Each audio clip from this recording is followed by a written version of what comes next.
Kelakuan Dr. Makmur viral tampar anak kecil diungkap pihak RSU Bahagia memang terlihat aneh. Diduga alami depresi dan banyak masalah, Dr. Makmur yang viral karena tampar anak kecil tersungkur sudah dipecat dari jabatan Wakil Direktur Pelayanan RSU Bahagia. Kini, kasus pemukulan terhadap balita 3 tahun yang dilakukan oleh seorang dokter di Makassar, Sulawesi Selatan terus berlanjut hingga ke ranah hukum. Dokter bernama Makmur tersebut telah dilaporkan ke Polrestabes Makassar karena perbuatannya. Tak hanya dipecat, dia pun terancam kehilangan reputasinya sebagai seorang dokter berdedikasi tinggi dan memiliki prestasi. Namun, pihak RSU Bahagia mengungkapkan jika Dokter Makmur memang berubah kelakuannya sejak beberapa hari terakhir. Konsultan hukum RSU Bahagia Muhammad Fahrudin membenarkan Dokter Makmur sudah dipecat dari jabatan Wakil Direktur Pelayanan RSU Bahagia.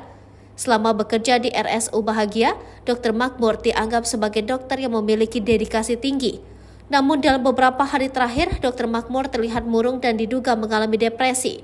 Muhammad Fahrudin menambahkan Dr. Makmur pergi ke warung kopi untuk menenangkan pikiran dengan bermain catur.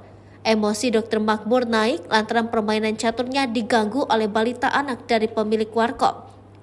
Seperti diketahui, aksi pemukulan balita terjadi di warung kopi Nona yang terletak di Jalan Anggrek Raya, Makassar, Kamis 27 Juli 2023. Balita yang dipukul Dr. Makmur di depan ayahnya itu mengalami trauma karena tersungkur dan kesakitan.